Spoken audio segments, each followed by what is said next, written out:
自2025年10月初6，每日圣安宫读经，应允之主。圣经咱做伙来听读，加拉太书第4章21节到31节。恁遮个爱护律法管辖的人，甲我讲，恁兼无要听律法在讲甚物？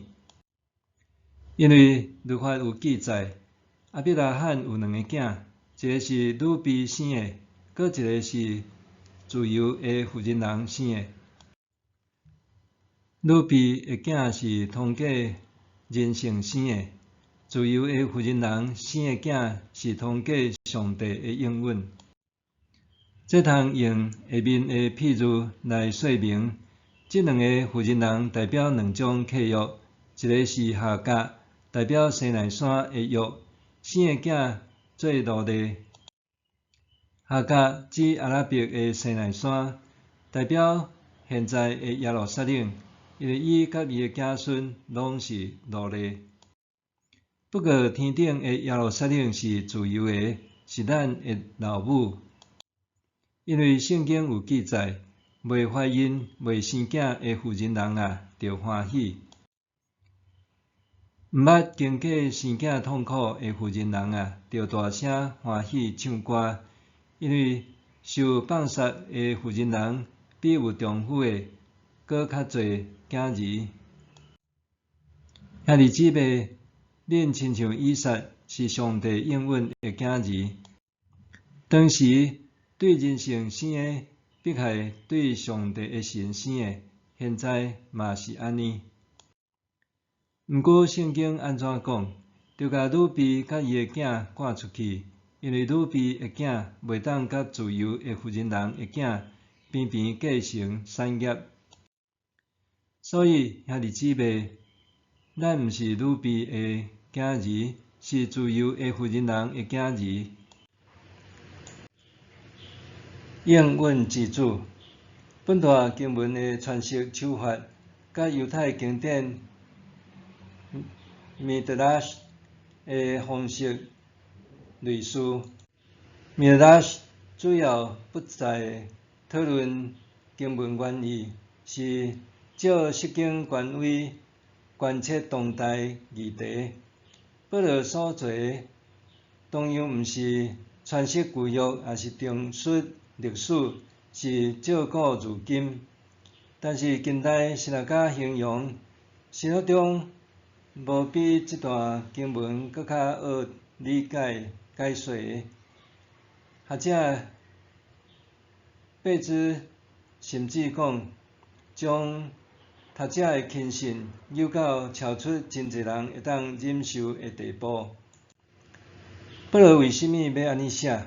学者猜测，保罗的对手要求加拉太人受割礼，用亚伯拉罕的叙述声称爱受割礼甲遵行律法，才当承受上帝应允的愿望。为着安尼，保罗也引用同一叙述反击。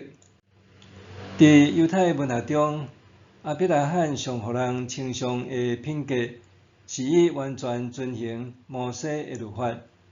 保罗指出，亚伯拉罕的2个囝儿，一个对女婢生的，甲一个对自由女子生的，和2种互的有对应关系，按血气生的，甲按着圣神生的。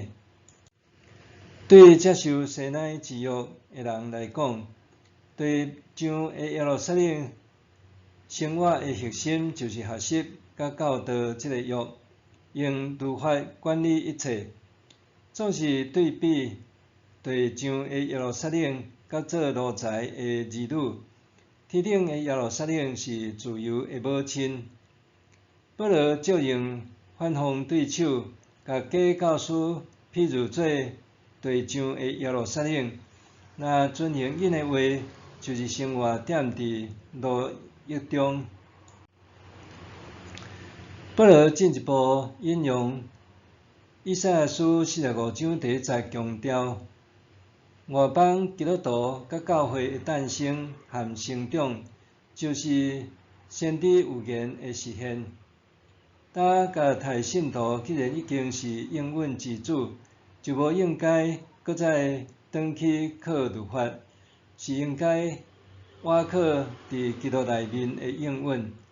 为着安尼，保罗再次提醒兄弟姊妹，恁亲像以撒，是上帝应允的囝儿。宗教改革先锋约翰乌斯1400年被祝圣做神父，后来被任命做捷克布拉格大学的校长。伊受英国改革者威克里夫的影响，公开反对教皇无误论赎罪券，主张圣经权威较悬伫教会。为着安尼，乌斯伫1415年6月5日受审，但是伊宣称，若人引用圣经证明伊错误，伊愿收回所讲的话。上年7月初6，伊受教会判做异端，遭受火刑。乌斯的遭遇后来引发波西米亚地区支持者反弹。1419年到1437年，多处甲教廷发生战争，史称乌斯战争。经过6个世纪，1999年，天主教教宗若望保禄二世才公开声明，对乌斯所受的残忍死刑表达歉意，佮称伊是值得纪念的人。真侪时阵，令人痛苦的敌对修士，并毋是来自外在的对手，是伫教会中掌权佮欠缺属灵智慧的人。因凭着骄傲甲血气行事，甚至迫害异己，导致历史悲剧，互人伫信仰上跋倒，这才是真正令人痛心的。默想，伫教会中，捌因为人的骄傲甲血气造成伤痛无？伫教会中，捌因为人的骄傲甲血气造成伤痛无？咱来祈祷。主要有时阵，教会上令人痛心的是，因为彼此误解，也是骄傲，互相排斥。修士，求你怜悯，无互魔鬼的势力伫奉你的名建立的教会得逞。奉主的名求，阿们。愿上帝赐福你，身心灵拢勇健平安。